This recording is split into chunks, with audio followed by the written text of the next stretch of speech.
forms of media. And it's not that we shouldn't be careful. We should be careful, but we shouldn't enter a moral panic and start medicalizing and moralizing people's behavior. We should be very precise about what the harm is and fix that harm.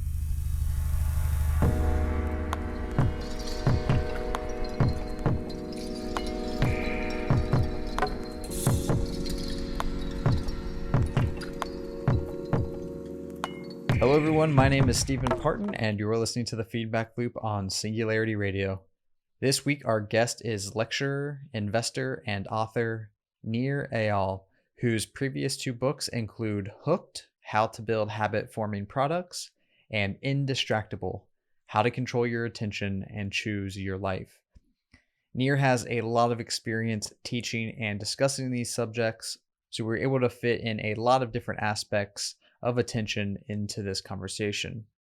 This includes the triggers that drive us to get hooked to products, the morality of hooking people's attention in the first place, the distinction between addiction and distraction, why Nir thinks that the idea that social media is hijacking our attention is in fact a dangerous myth, how managing our attention is about managing our pain, and many ways in which we can bolster our defenses against distraction so that we can ultimately control our attention and become what Nir calls indistractable.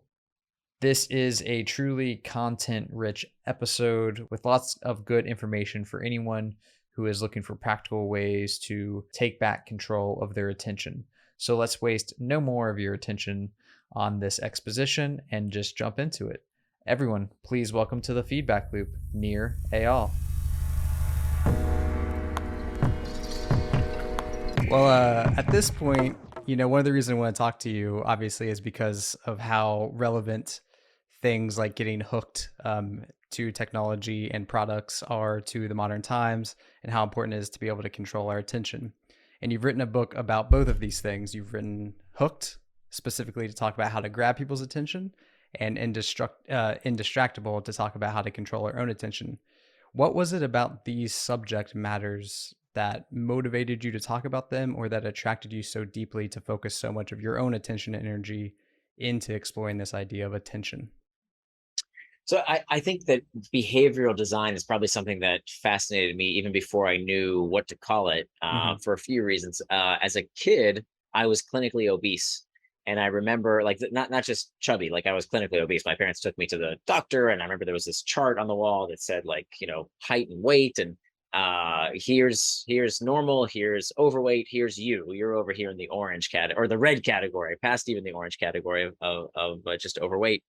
And I remember from a very young age feeling like food controlled me.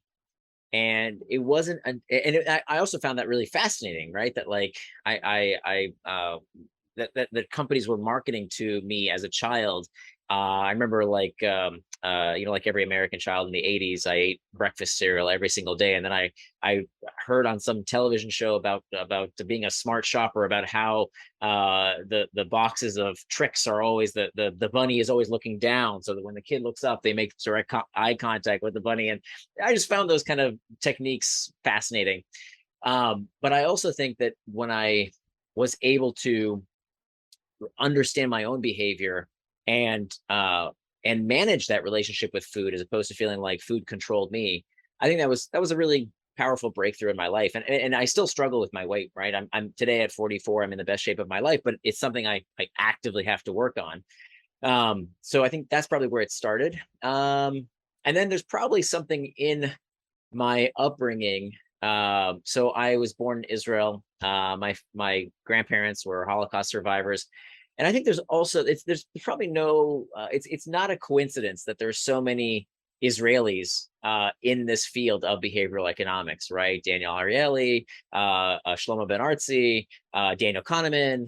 There's a lot of Israelis in this field. And I think there's probably something around the fascination of mass psychosis, right? Like, because of the Holocaust, because of the trauma that all of us felt, even if we didn't go through it psychologically, we heard these stories. We know the museums, we know the archives of what happened. And so I think there's this mix of fear and fascination with how people's behavior can be shaped in good and bad ways. So it's probably an amalgamation of all that. And then finally, I didn't get into this field until I was looking for the application of it. So I was a startup founder before I was an author. I started two companies, and it was only at the second one that I was at the intersection of these industries that were dependent on changing consumer psychology. And when that company was acquired, I had some time on my hands, and I had this very strong thesis that I wanted to build a product that created a habit. And I didn't know how to do that. I looked for a book on how do you build habit forming products, and I couldn't find one. And so that's when I decided to write my own. Essentially, I didn't think I'd write a book. I just thought I'd blog about it. But I started talking to my former clients and friends who were in Silicon Valley, professors that I worked with at Stanford, and tried to codify what I was learning into some kind of model that would be useful for me. I thought that would be all it was good for. And it turns out a lot of other people were also interested in the model as well. And so that was kind of the genesis of the class that I later taught at the Stanford GSB and at the Hasselblad Institute of Design. And then eventually my first book, Hooked. So you talked there about your background and, specifically things like the Holocaust and World War II and mass psychology. It makes me wonder, do you think things have changed a lot in the ways that we do grab people's attention, or the way that this mass psychology phenomenon takes place in the modern world compared to then? Are we seeing the same kind of things just channeled through a technological medium, or does the technological medium introduce new opportunities? I think it's both. Mm, It's definitely both. It's like Paul Virilio said, when you invent the ship, you invent the shipwreck.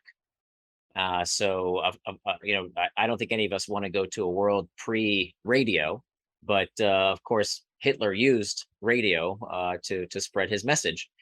So it comes with goods and bads, right? It's really about how these tools are used, and there is absolutely a growing pain period where a technology we're not sure about the extent of how a technology can be used to influence and persuade. And in some cases it's used to coerce, meaning it gets people to do things that they didn't want to do that they later regret. And in some cases it gets people to it helps persuade, meaning it helps people do things that they themselves wanted to do.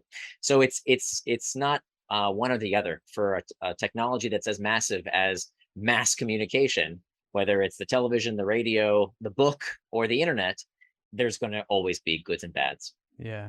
Did you worry about that when you set out to write this book? Were you concerned that this tool set that you're giving people would almost be like Pandora's box in a sense, or were you hopeful that, this was going to be something that everyone needed to know and it was beneficial for people? And specifically, I'm talking about Hooked for now, Hooked, because I think yeah, we want to talk about Hooked, I think, before we get into Indistractable, just to have that sure. foundation. But I mean, when you were writing Hooked, did you Mhm. wonder, like, should I give this information to people? Is this a dangerous tool to give away? Sure. And there's a section in the book called The Morality of Manipulation, which deals from the very first edition of the book, since I published it, which deals with ethics, right? How do we as behavioral designers make sure that we apply this for good? And just to be clear, I'd love to take credit for inventing these techniques. I didn't. I stole them from people who were already using them. I stole them from the social media companies. I stole them from the advertising companies. I stole them from the video game companies. And the idea was always to take what they know and apply it to other fields. So I can't be credited or blamed with Facebook and YouTube and Instagram and all that, because they don't need me. Hmm. They've known these techniques forever. Where I want to be useful is for everybody else, right? Why is it that we should only use these techniques for entertainment or frivolity? What if we use this for good? And that's exactly what's happened since Hook was published in 2014. Every conceivable industry, from healthcare to get people to get into a habit of using a healthcare product, a healthcare device, exercise, eating better. And now we're using these techniques to get people hooked to continuous glucose monitoring. I work with companies that do that. Education. I work with many education companies. Kahoot is a company that's now a $4 billion company that used the hook model to get kids hooked to learning. So that was always my intent, was to take these techniques that were caged up in entertainment, advertising companies, media companies, and bring them to the rest of us so that we can change behavior for good. And I think that's absolutely happened. Yeah, can you talk then a little bit about what some of those techniques are? Can you discuss some of the ways in which we we do get hooked?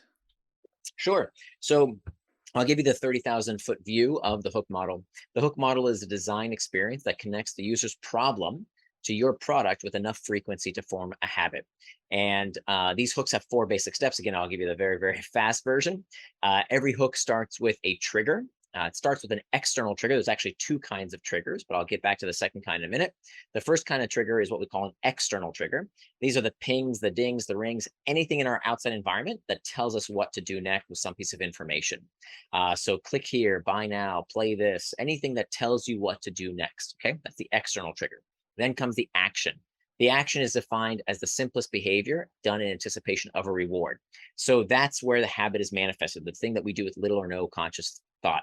Scroll a feed, push a play button, any kind of action that you're doing with little or no conscious thought would be that habit.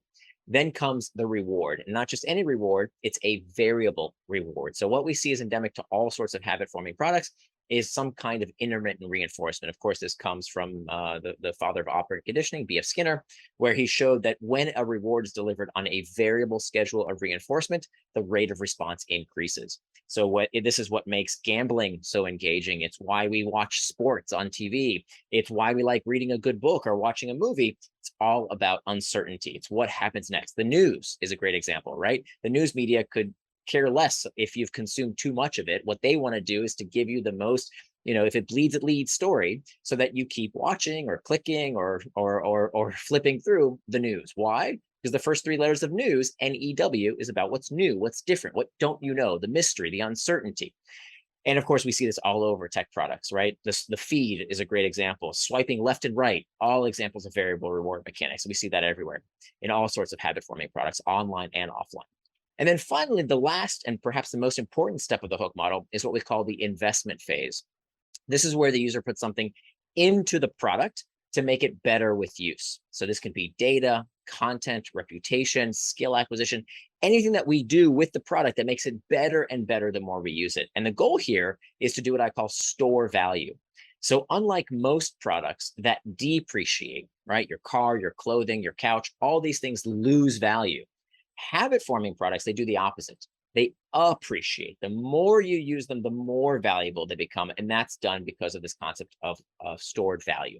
So that's the last and most important step. The product is getting better with use. And that makes it more likely that you will return in the future, even unprompted. And so this is where we're going to get back to that second type of trigger that I mentioned earlier, not just the external trigger. Where a habit is formed is when a company doesn't need that external trigger anymore. So you're not using the product because of a ping, ding, or ring. You're using it because of an internal trigger. And this accounts for 90% of the time we check our phones. It's not because of a ping, ding, or ring. It's because of an internal trigger. So what's an internal trigger? It's an uncomfortable emotion that we seek to escape. So habit forming products attach their use to some kind of uncomfortable feeling. Boredom, loneliness, uncertainty, anxiety, stress. When your product's use is the salve for that itch, that's when it becomes a habit. Because now you don't need spammy marketing. You don't need aggressive advertising. The customer is cueing themselves to use the product on their own. That's when the habit is formed. Yeah, would you say that a lot of these internal triggers or this escape from discomfort is prompted by these tools though? Because in some ways I'm thinking about maybe the way that a notification might show you pictures of your friends doing something that you weren't there for, or showing you a picture of your ex, or the feed is constantly peaking my dopamine levels so that when I step away, I need to come back. Like in some ways, it feels like those internal triggers, that sense of loneliness I get, was brought on by the external trigger. Do you think that's a dynamic that's at play here? It can be, but so every product you use, I can't think of one product that you don't use for only one reason, and that reason is to modulate your mood. Okay, everything you do, the cup of coffee in the morning, Netflix at night, whatever it is, every product you use, those books on your bookcase, you bought them to make yourself feel different. That's what products do. Why?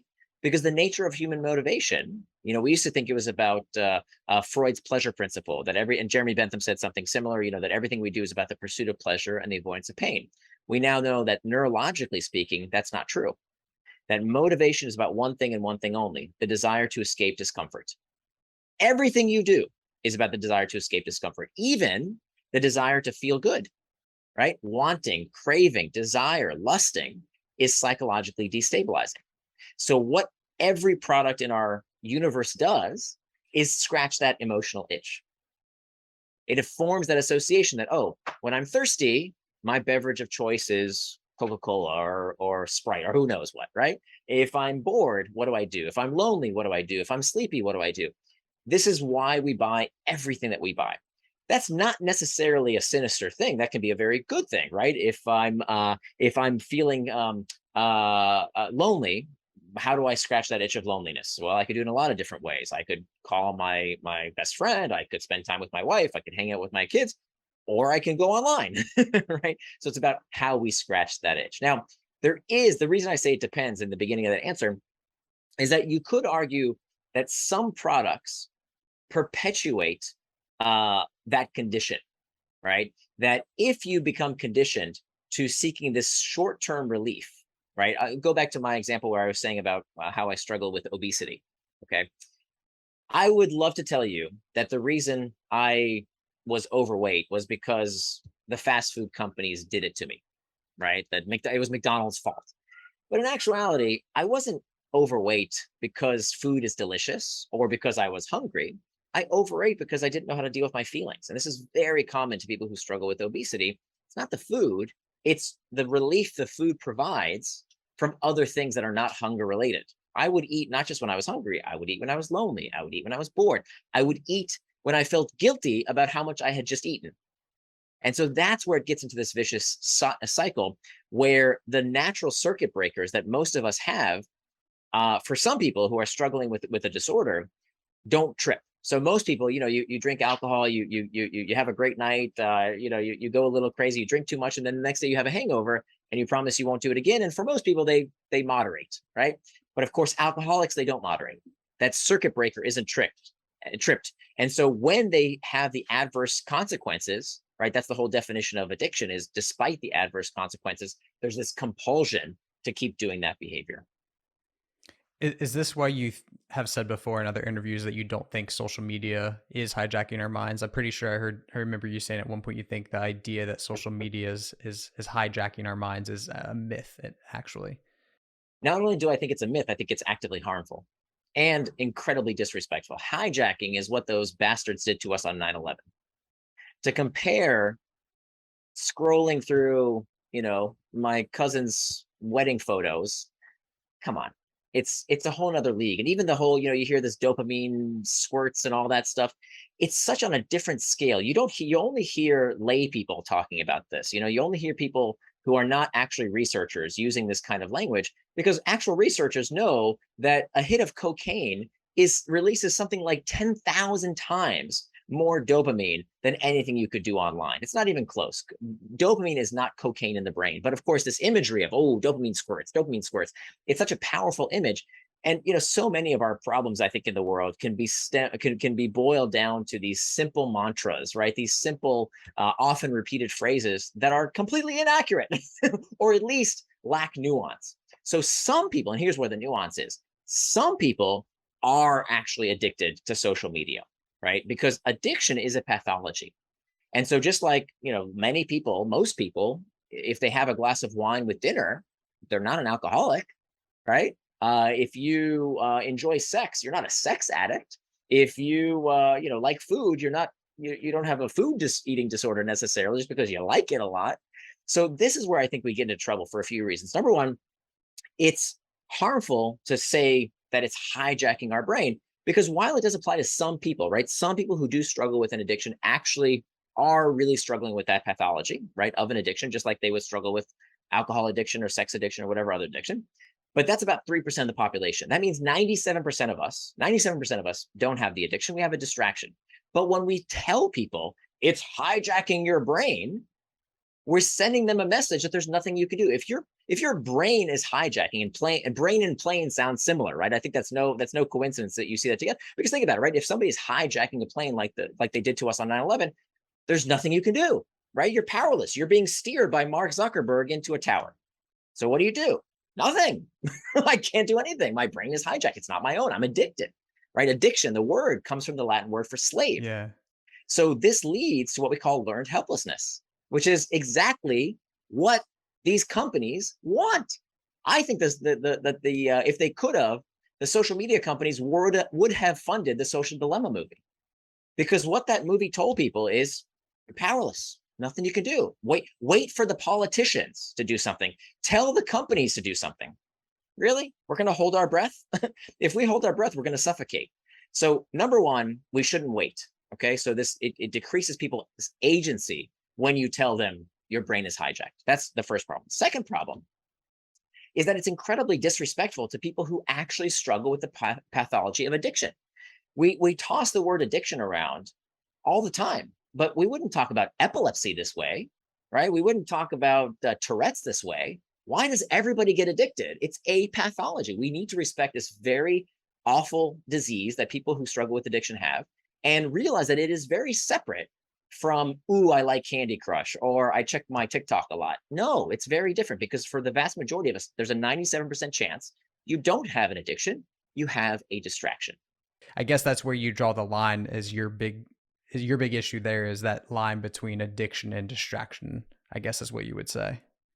Yeah, I think it's important that we call it what it is, Hmm. right? Because Yeah. that's the only way we can effectively deal with it. But I understand why people gravitate towards that, and I'm clearly not winning this war, right? Because for every one article you see about personal empowerment and hey, what you Hmm. can do about it, you see 10 that say big bad tech is doing this and that. Because we love this narrative, right? People always love eat the rich, the big corporations. I mean, it's such a trope now, but in some regard, it's true, right? There's a lot of things that these companies have done very poorly and should do better and should be held to a higher standard. And there's lots of regulations that I am in support of. Regulations protecting children, regulations making sure that foreign actors can't influence elections. This is common sense stuff we should do. But I'll tell you one thing that will never happen. We're never going to regulate a product to be less engaging for our own good, right? Like that's stupid. Netflix, can you please make your shows less engaging? I find that I really am entertained by your shows. Can you make them more boring? Apple, your phones are so user friendly. Can you make them a little harder to use? No, it's stupid. That doesn't make any sense. These products, being engaging is not a problem. It's progress. We want them to be engaging. Now, what does this require? We live in this world where by so many metrics, things are getting better. We have access to the world's information in our pockets. The price of that progress is you have to learn how to use it appropriately, guys, right? We have to learn. What am I asking you to do? Change your notification settings, right? Plan your day. Ask yourself what emotions are driving you to distraction. This isn't rocket science. I'm not asking you to go climb Mount Everest. We just need to learn how to use these things. And I'm telling you, it's so much easier to do. Don't even agree with my point about personal responsibility. Say you agree, yes, Facebook should fix it. Okay, I'll give you that point. Why would we wait? Right now we can do something about it, but you never hear the tech critics talking about that because it doesn't serve their narrative. What they want, give my organization money. So you tell everybody about how evil social media is on social media. By the way, right? It's no coincidence the Social Dilemma movie came out on Netflix. Well, I mean, bearing that in mind, I mean, you're getting on something here that I think is really important and maybe kind of helps bridge us towards Indistractable a bit, is that there seem to be a lot of other things taking place in people's lives that are causing the behavior, right? We want stories to be engaging, we want video games to be engaging, we want to enjoy whatever apps that we have. The issue is that what I'm hearing at least is that a lot of our life circumstances, like you were talking about when you were younger and the way you were basically like eating your emotions, these other life circumstances are not really, uh, satisfying our psychological needs. And in that way, I wonder if maybe you could talk about how, what you said before is like time management is pain management. And this, Yeah. this resistance to distraction comes from, I guess, maybe a better relationship with our pain management. That's exactly right. So back to my point earlier about how all human behavior is sparked by a desire to escape discomfort. So what that means then, if you can manage that discomfort, this is how we ultimately control our behavior. So that's why I say time management is pain management. Weight management is pain management. Money management is pain management, right? It's all about this ability to delay that gratification so that we make the right choice, that our actions lead us towards traction, things that we want to do with our time and attention, as opposed to distraction, anything that leads us away from what we said we'd do with our time and attention. So this principle, I think, is where we have to start. Because if we jump straight to the life hacks and the tips and tricks and grayscale your phone, okay, that's kindergarten stuff. It doesn't deal with the underlying issue. And the reason I know it doesn't deal with the underlying issue is that distraction is nothing new, right? Do people think that distraction is something that the internet created? Of course not. Plato, the Greek philosopher, 2,500 years ago, was complaining about, oh, the world is so distracting these days. He called it akrasia in the Greek. So this is not new. And of course, you don't have to go back 2,500 years. Our grandparents complained about how distracting the radio was, and novels were terrible, and the bicycle was horrible. I mean, it's literally every new technological breakthrough, especially when it comes to new forms of media. This is always the cry of the reactionist who doesn't have the perspective of historical relevance, that this always happens with new forms of media. And it's not that we shouldn't be careful. We should be careful, but we shouldn't enter a moral panic and start medicalizing and moralizing people's behavior. We should be very precise about what the harm is and fix that harm. So when people talk about, oh, there are all these, social media does this and the attention economy that, okay, but show me the harm, right? Show me, for example, foreign actors interfering in elections. Okay, that's harm. Let's do something about that. And it's easy to fix, right? We can do something about that. But these obtuse things of, oh, the kids are spending too much time video gaming.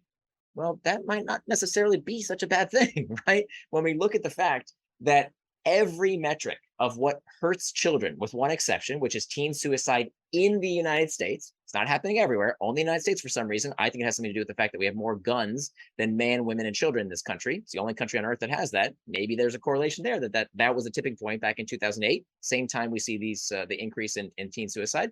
All the other metrics, smoking, record lows, truancy, record lows, drunk driving, record lows, pregnancy, record lows, drug use, record lows, all the things that hurt kids, all the stupid things we used to do before the internet is at a record low. Well, why? Why? You know why? Because the kids aren't doing all that reckless, dangerous stuff. If you wanted to create a device to keep kids safe at home, off the streets, you know what? Maybe for those very dangerous teen years where we've known for millennia that kids do stupid stuff that gets them into trouble and gets them hurt, not such a bad invention. Yeah, But of course, I don't want to please. speak out of turn on Jonathan Haidt's views, but I talked to him recently, and he would argue that this is actually a big negative. I would say that he would say these are network effects, because the issue is that kids are so, let's just say, distracted by their technology that they're not going out and playing, and that this is actually not good because this limits their social development. They're not out there in the world taking the risks that they need to. They're victims of like helicopter parenting. They're not enjoying that latchkey kid type lifestyle that builds resilience. I mean, do you think there's anything to that aspect of it? Absolutely. And our kids actually play together. So we're good friends, and we actually very much agree on the solutions. What we differ on is the cause. I think the cause it has much more to do with the parenting style first, inflicted by the traditional media. That the traditional media convinced the American parent that letting your kid go outside is dangerous. When we were kids, we used to play outside. We could go outside, but today, oh, stranger danger, and you're going to get kidnapped, and there's going to be a shooting, and so what do parents do?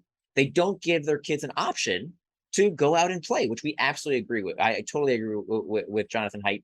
We need kids to play. And in fact, in my book, Indistractable, I have a whole chapter on how to raise indistractable kids. And one of the things I prescribe is scheduling time for your child to have what we call free play. And that free play only happens without the gaze of parents, coaches, and teachers. And that is also part of the problem, by the way. If you have the resources, what you do, you don't let your kid just free play. No. They have to go to Kumon, and they have to take swimming lessons, and they have to take Chinese lessons, and they have to take ballet. So it's not social media doing it. It's the fact that parents persuaded by one, the media that has convinced us that it's dangerous to let your kid play. Two, the pressures of college, how difficult it is to get into a college today. Parents are scheduling every minute of their day. That's not technology's fault. That's parents being suckers and not realizing that you don't have to do all this stuff to raise a wonderful human being. What you really need to do is pull them out of the swimming lessons and the Chinese lessons and all this extracurricular garbage and let them play. Just let them be kids. So I totally agree with Jonathan Haidt. What I don't agree with is I don't think that's caused by the technology. I think the technology came as the Band-Aid afterwards. So parents stuck their kids at home, fearful that something bad would happen to them. What the hell else are they supposed to do? Like literally, what is a kid going to do if they're stuck indoors after school? Well, in my generation, what do? We watch TV, right? What do they do today? They're online.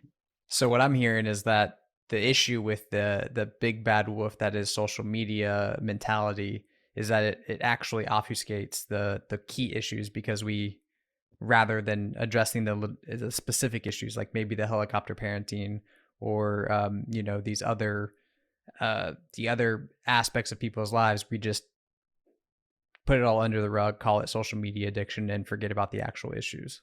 And this is exactly what the last generation, we don't seem to learn this lesson, right? Mm. In my generation, it was heavy metal. Yeah. And Dungeons and Dragons. That's what was doing it to kids. Both of which I love. Right? And before that, it was the rock and roll music and it was the radio. And I mean, literally every generation does this moral panic that it's the new technology. Why? Because we as parents, and I'm a parent, I have a 14-year-old daughter, we never want to think it's us. That sucks. Can't I just blame Mark Zuckerberg? Right? My kid is acting crazy. It can't be me. It's got to be something outside of me. And I understand that's a very difficult pill to swallow. Unfortunately, it's just not the truth. Yeah. So. Oh, but sorry, one quick point. Yeah, please. One thing that Jonathan and I very much agree on is that we do need more protection for kids using these products. So even Facebook, the makers of, or the owners of WhatsApp and Instagram, even they will tell you 13 years old is the minimum age to use the product. Why the hell would you let your kid use these products? The manufacturer themselves tell you don't let your kid use under a certain age. Oh, but all their friends have it. So you gave them the phone. This is a silly argument. Just because everybody's doing it, the network effect, come on, give me a break, right? We've heard this a million times. If all your friends jump off a cliff, would you do it too? Okay, it's time to parent and say, no, sorry, you don't get it because you're not 13. I actually think even 13 is too young. Not because we have so much overwhelming evidence. The only evidence we have is that something is happening with teenage girls. We don't see anything happening with teenage boys. And even Jonathan Haidt will say that to you as well. Something is happening with teenage girls specifically. And we're not exactly sure why. There could be all kinds of causes. So I think, just to be safe, as a precautionary principle, my daughter's 14. I'm not going to let her have social media until, I don't know, 16, 17, 18. Why not? I feel like those years are difficult enough without social media. So why not wait a few years? But for adults, I think it's a senseless argument. That makes me think specifically of, identity formation. And as adolescents, we're in a big process of figuring out who we are. And I believe you've talked before about the fact that self-image and our identity can be a factor of resilience when it comes to distraction. Can you talk more about that? Yeah. So self-identity can be a path towards distractibility or away from distractibility. And so I'll give you a couple examples. So a few years ago, there was a lot of research done into this concept of ego depletion. And ego depletion says that our willpower depletes, right? Like a battery running out of charge, that once it's over, once you have no more of it, that's it, that you're out of it. And so this research actually had some studies behind it, until a group of researchers, as we do in the social sciences, when a study sounds a little fishy, what do? We replicate it, right? So science is all about replicating a study to make sure that we can test it again and again if it's really true. And it turns out it couldn't replicate. And so the best that we know right now is that ego depletion is not real, that you don't run out of willpower like charge in a battery. That's just not how willpower works, except in one group of people. There was, in fact, one group of people, and this was a study done by Carol Dweck at Stanford, found that people who believed that willpower was a limited resource, those people really did run out of willpower. So this is a great illustration of what I was saying earlier around why it's so actively harmful to tell people that social media is hijacking your brain, it's addicting everyone. Because if we believe it's true, if we believe that somehow we're deficient, that we're a morning person or a night owl and we're unable to function, or Sagittarius, or I'm a this, I'm a that, this can be very detrimental to our behavior, to what we actually want to do in our life, because we will act in accordance with our beliefs about ourselves. It's like Henry Ford said, whether you believe you can or you can't, you're right. And we all know that, right? And so why would we think it's any different when it comes to our use of technology and distraction? Conversely, when we have an identity that affirms the kind of person we want to be, this has been shown to be incredibly empowering to help us do the things we say we're going to do. There's a beautiful study done by Knudsen et al., where he showed that simply referring to the act of voting in as a noun or a verb, meaning are you a voter versus are you going to vote, right? The noun versus the verb. Are you the kind of person? Are you a voter?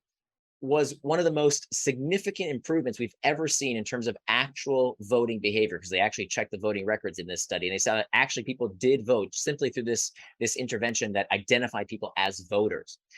We see this also when we think about something that's far more addictive than social media, with cigarettes, right? So I remember when I was growing up in the 1980s, back then, everybody I knew, when I visited my friend's house, everybody had ashtrays in their living room, where whether you smoked or didn't matter. 40% of the adult population used to smoke back then in the 1980s. And people who were born after the 1980s can't understand this, because today it's crazy to think that you could walk into somebody's house and just light up a cigarette. That people did that all the time, and they didn't care whether you smoked. They just expected to have an ashtray handy because that's what people did back then. Well, today that's crazy. No one would ever do that. Walk into your living room and just light up a cigarette. At least they'd ask, or be polite about it. Well, what changed? What happened? Was there a law that said we can't smoke in someone's private residence? No, there's never been such a law. What changed was our norms, our manners, our identity changed. So I remember when my mom threw away the ashtrays, and when one of her friends came over and just assumed that she could light up a cigarette, she took out this packet, and my mom said, no, no, no, no, no, sorry. We are non-smokers. You see, there's that identity. We are non-smokers. If you'd like to smoke, if you'd kindly go outside. And she took offense, right? This was so weird, so different. Nobody did that back then. But of course, today it's just commonplace. So that's what we need to do. And so the reason that my book is titled Indistractable is that indistractable is meant to sound like indestructible. It's an identity. It's who you are. And so we see this manifesting when it comes to the psychology of religion. We know that when someone says that they are a vegetarian or a vegan, they don't debate with themselves every morning, ooh, should I have that bacon sandwich for breakfast? No, it's who they are. It's part of their identity. So when we call ourselves indistractable, just like my mom called herself a non-smoker, that is who we are. And that what essentially that does is make us much more likely to act in accordance with that identity. So yeah, you know what? I don't check my phone every 30 seconds. And yeah, I plan my day. And when I work, I have this little sign on my screen that says when I'm available to be interrupted. Is it weird? Yes. Is it that much different or outside the norm than someone who eats a peculiar diet or wears religious gowns? No, it's something that we tolerate and accept in society. So that's what we need to do with becoming indistractable as well. So the more people that hear this message and say, no, I'm indistractable, that's who I am, that's my identity, this can, I think, promote social change so that we can spread what we call social antibodies to make the world more indistractable. Yeah, it reminds me of the idea of the Ulysses Pact, and that idea of like Yes. using your stronger moments to protect you against your weaker moments. So if you set aside your day when your brain's doing well, then in those moments where you're feeling worn out, or feel like you are lacking in willpower, you Yeah, have those environmental cues to steer you in positive directions. absolutely. So if you were going to summarize indistractable into one mantra, it would be this: that the antidote to impulsiveness is forethought. I'll say it again. The antidote to impulsiveness is forethought, because these distractions, they're impulse control issues. So whether it's time management, weight management, money management, it's fundamentally about an impulse control problem. So the solution to impulse control is forethought. What do I mean by that? That if you wait to the last minute, you're going to lose, right? If the cigarette is in your hand, you're going to smoke it. If the chocolate cake is on the fork and you're on a diet, you're going to eat it. It's too late. You're going to lose. If you sleep next to your cell phone every night, it's going to be the first thing you reach for in the morning. It's too late. They're going to get you. But there is no distraction we can't overcome with forethought. So these big bad companies and the distractions and the hijacking your brain, well, did you plan ahead? Did you plan your time? How are you going to spend your time? Did you make sure that whatever it is that got you last time won't get you again? This is the difference between someone who is distractible and someone who is indistractable. Coelho had a wonderful quote. He said, "A mistake repeated more than once is a decision." That's worth repeating. A mistake repeated more than once is a decision. Okay, you know what? Those bastards at Facebook, they got you, right? They distracted you. Okay, once, twice. How many times are we going to sit here and let them distract us? Do something about it. So a distractible person says, well, whatever. And they get distracted again and again and again by the same things. An indistractable person says, okay, I see what you did there. I'm not going to let that happen again, because every distraction only has three causes. It's either an internal trigger, an external trigger, or a planning problem. That's it. And so once you can identify the true sources of distraction, you can take actions today to not get distracted tomorrow. Yeah, are there other techniques of forethought, like under that umbrella of forethought? What are some of the things that you would recommend for people who are feeling like they're struggling with distraction, who are looking for ways to kind of bolster their defenses against getting hooked in negative ways? Sure. So these are the four steps to becoming indistractable. The first step is to master the internal triggers. So if we Mhm. don't master our internal triggers, they master us. So what you have to do is to have this game plan, these arrows in your quiver that you are ready to go when you feel these internal triggers, when you feel lonely, when you feel bored, when you feel stressed. What are you going to do? Right? Are you going to scroll? Are you going to take a drink? Are you going to watch TV? Or do you have a game plan in place that when you feel this discomfort, you don't escape it with distraction, but you lean into it with traction? But that requires forethought. And I give over a dozen different techniques, from acceptance and commitment therapy, from cognitive behavioral therapy, all kinds of techniques that you can use today to have that tool ready to go when you feel that discomfort. Okay, so that's step number one: master internal triggers. Step number two is make time for traction. So many people, when who complain about distraction, when I ask them, what exactly did you get distracted from? What was on your calendar that big bad Facebook took you away from? Right? What did you have scheduled? And they show me their schedule and there's nothing on it. So let me get this straight. You got distracted from something that you didn't even plan. How can you get distracted when you don't know what you got distracted from? So newsflash, we have to plan our time. We have to plan our time. Unless you're a child or retired, and you want to get more out of your life, right? If you feel you're capable of more, and you're not achieving what you want to achieve with your time and your attention because you're distracted, you have to plan your time. If you don't plan your day, somebody's going to plan it for you, whether it's the media, whether it's your kids, whether it's your boss. Somebody's going to plan your day for you because they have an incentive to use your time and attention, sometimes for to monetize it, sometimes whatever. Somebody's going to eat up that time. You've got to plan your day. That's step number two: make time for traction. And I teach you exactly how to do that based on your values. The good news is you can spend that time any way you want. So I don't care if you plan to play video games all day. If that's consistent with your values, do it. I'm not going to moralize and medicalize that behavior. If that's what is consistent with your values, awesome. But you have to plan your time according to your values, not someone else's, right? So that's all about making time for traction. The third step is to hack back the external triggers. We talked about those pings and dings, and even though it's Mm. the source of only 10% of our distractions, some very simple things that we can do that all of us should do. It takes minutes to finally make your phone indistractable, your computer indistractable. But that's the kindergarten stuff. The much more common and insidious forms of distraction are the things that we don't think about, right? How about those endless meetings that we have over Zoom or in person that are just drone on and on, these meetings that didn't need to be called in the first place? Nothing but distractions. Email. How much email do we get every day? That's nothing more than a distraction. Our kids, right? Many of us are working from home today. We love them to death. It can be a huge source of distraction. So what do we do about all these external triggers? Not, again, distraction didn't start with the cell phone. There's all kinds of distractions out there. And so I teach you step by step how to hack back those external triggers. And then finally, the last step is to prevent distraction with a pact.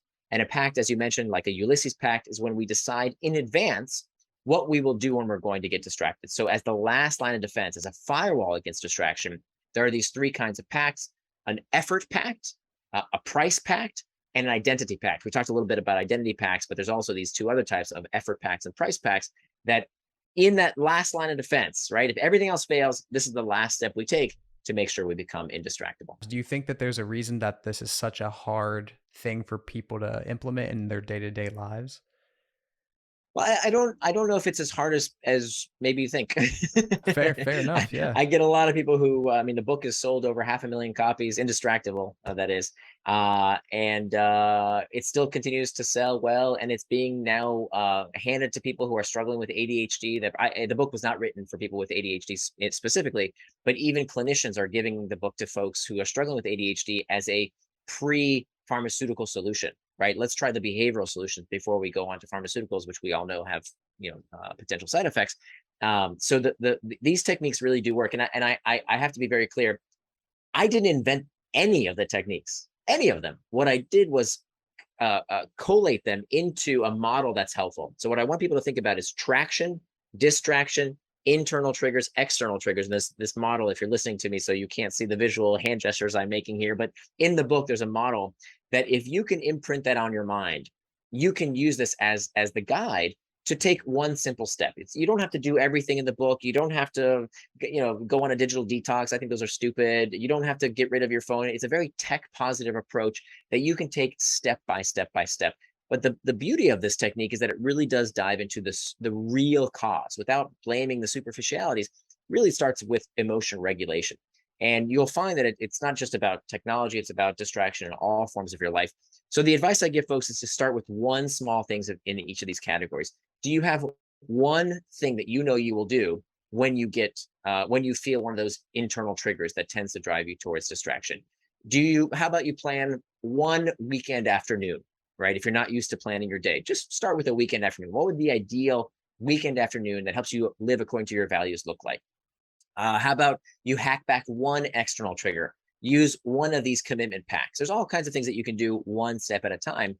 And what you find is that as you do that, you build your self efficacy, you build your sense of agency, and it becomes easier and easier. And you realize how much better your life is when you simply do the things you say you're going to do. Whether it's, I said I was going to exercise. I said I was going to eat right. I said I was going to be fully present with my kids, my family. I said I was going to work on that big project. There's just such an immense feeling of joy when you do what you say you're going to do. And then you can truly enjoy leisure. Because I think this is the real tragedy that we see today, is that so many people have no idea what real leisure feels like, especially like alpha, type A personality people who are constantly working, even when they want to relax, right? Even when they go on vacation, even when they come home from work and all they want to do is watch Netflix, because they use some of these antiquated techniques like keeping to-do lists. By the way, we can talk about why to-do lists are counterproductive for many, many people. Even when they want to relax, right? Just be with their kids or do something that's not work related, they're always thinking about what they should be doing. They carry this baggage around what they could be and should be doing, as opposed to an indistractable person doesn't carry that, right? I planned in my day to scroll social media. That's what's on my calendar. Now that's traction. Everything else is distraction. And so you really enjoy the leisure time you give yourself without this guilt that you should be doing something else. Anything that you say is what you plan to do in advance, that's traction. Everything else is distraction. Yeah. Well, as we look forward into this relationship of attention with technology, are you then optimistic or pessimistic about the way things are going? Do you think that we're seeing people kind of build this immune system as we, I guess, maybe become more mature in our relationship with technology? Do you feel Mhm. like maybe it's going the other direction? How do you think this paradigm's unfolding? I think there's going to be a real bifurcation Hmm. that people uh, who stand up and say, no, I will control my time and attention. I will choose how I spend my life. I am indistractable, are going to go one way, and they're going to have the benefits of all the amazing good aspects of this technology. And then there will be the people who either give up or who are unaware of these techniques. And unfortunately, I think their time and attention will be controlled by others. And so I don't know society wide what this means. It's too complicated for my puny brain to comprehend, like what the long-term ramifications are. But I do think on an individual, personal level, this will be the skill of the century, because we have it all at our fingertips, right? There's no excuse anymore to say I don't know what to do, right? There's almost no problem that you can't find help with today with the internet, right? What are you struggling with? Your weight loss, attention management, money management, whatever it is that you're struggling with. Pretty good chance somebody's either written a book about it or has some website with tips and tricks and you can consult with. The answers are there. What we lack is the ability to pay attention long enough to absorb this knowledge, to absorb this wisdom. And so those who develop that skill of becoming indistractable can have the best of both worlds. But those who don't, I think, are going to be in trouble. Do you think this is impacted at all by things like Maslow's hierarchy of needs? I know it isn't necessarily a hierarchy, and he never Mhm. necessarily put it in that order, but it does seem to me there's something here in that becoming indistractable is almost like a luxury. I can't escape this idea a Mm. little bit as I'm hearing you, feeling like in a way, if you're financially not in a good spot, if you're working a job that you despise, if you feel like you don't have a lot of autonomy in your life, if you are just exhausted, whether or not the idea of willpower is real or not, if you're just exhausted after two jobs or a long day or whatever it is, it feels like wrestling with attention becomes almost like a luxurious thing that someone has. So do you feel like that's at play here at all? Well, I don't think you have the problem unless you're privileged, Mm, right? If kind of you're like working, ignorance is bliss kind of thing. no, I think if you're working, at a restaurant, if you're working, picking fruit, if you're working on an assembly line, you're not checking Facebook, right?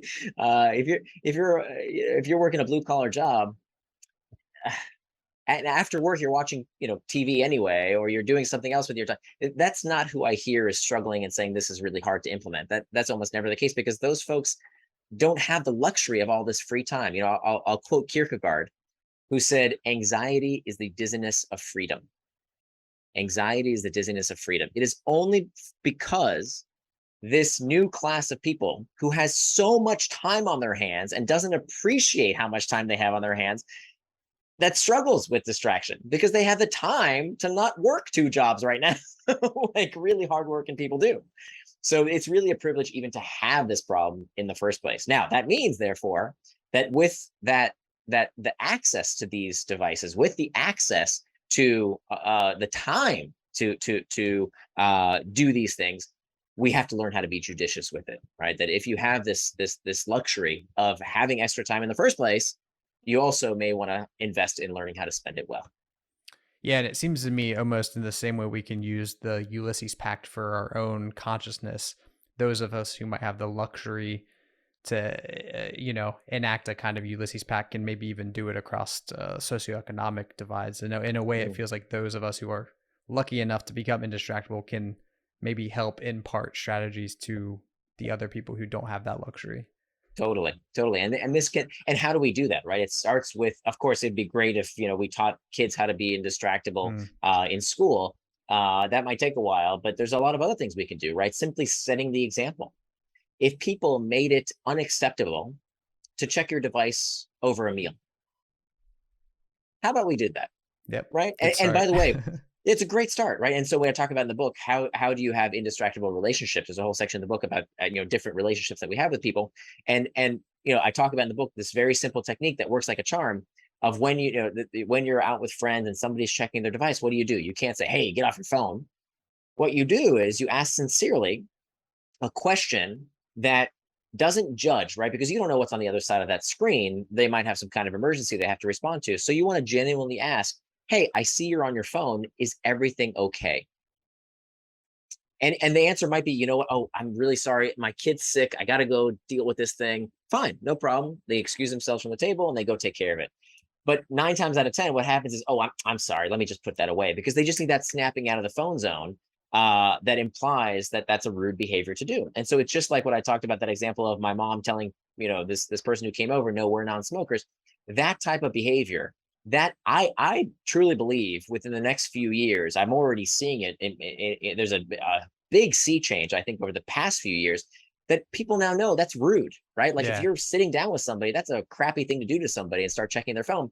So this is naturally happening with or without my book. People are seeing the downside of a technology, and they're doing what they've always done throughout human history, which is adapt and adopt. We Hmm. adapt our behaviors to deal with the bad aspects of a new technology, and we adopt new technologies that fix the bad aspects of the last generation of technology. So overall, I'm pretty optimistic. I like hearing that. Nir, I really appreciate this candid conversation, but I see that we are coming up on time, man. So I want to give you a chance before we go. Is there anything at all you'd like to close with? Maybe some new work you've got going on, any companies you want to talk about, anything you're doing at all? Any I closing appreciate it. thoughts? Thank you. Yeah, so just I'll give a quick plug for my website is nirandfar.com. It's spelled like my Mhm. first name, Nir and far.com. There's actually a workbook that we couldn't fit into the final edition of the book. It was too long, but it's available for free at indistractable.com. That's the word distract, able.com, indistractable.com. You can download that whether you buy the book or not. And the book, again, the first one is Hooked, How to Build Habit Forming Products. And the second book is Indistractable, How to Control Your Attention and Choose Your Life. And they're both available wherever books are sold. Perfect. We'll have all the links for that in the show notes, man. I want to thank you again for taking the time, Nir. Oh, my pleasure. Thank you.